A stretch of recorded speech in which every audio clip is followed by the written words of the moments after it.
We're at about the halfway point through Marvel's Luke Cage, so if you haven't been binging it, and especially if you haven't watched episode 7, you shouldn't be watching this video. I'm Terri Schwartz, and we're about to get into big spoilers for the 7th episode of Marvel's Luke Cage, so consider this your warning. Go away if you haven't seen it, because Mariah Dillard killed her cousin, Cottonmouth Cornell Stokes, in a scene that I probably saw coming but still really surprised me and ended up being one of the best moments of the show so far. This episode, especially coming off of episode 6, which was a big Mariah episode, delved into their history together as cousins, a brother-sister relationship, but still cousins. They were both raised under Mama Mabel, who we've heard a lot about, their grandmother, but who we finally saw in the flesh, and learned about how neither of these people necessarily wanted to go on the path that was set before them.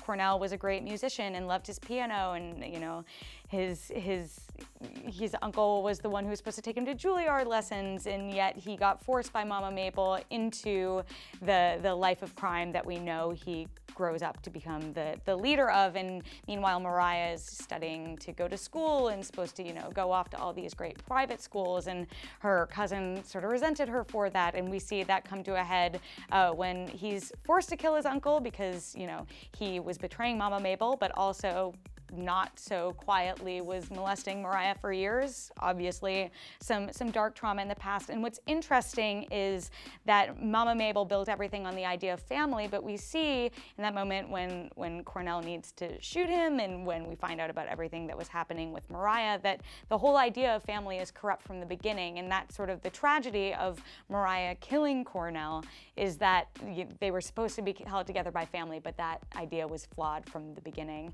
So there's some really interesting stuff there.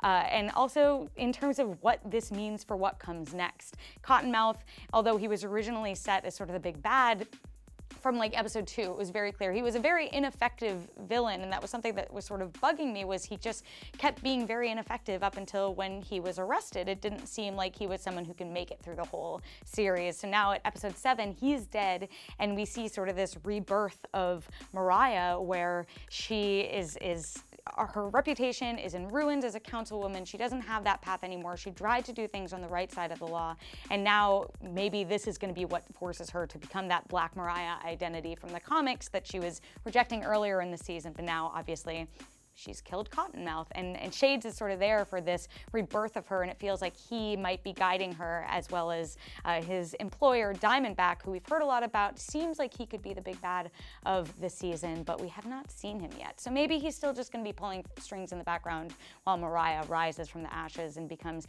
I think that she is going to be a much more worthy foe for Luke Cage than her cousin was. So that's what I thought about this big twist, this big moment in the episode. Were you as impressed by it as I was? Let us know in the comments below, and make sure to keep up with IGN for the entire first season of Luke Cage. I'm going to be reviewing the episodes just as quickly as I can watch and write about them, so you can share your thoughts for each episode there and on these episodic videos, and also keep up with us for more interviews, news, theories, Easter eggs, and everything you could possibly want from Luke Cage Season 1, so keep it here at IGN.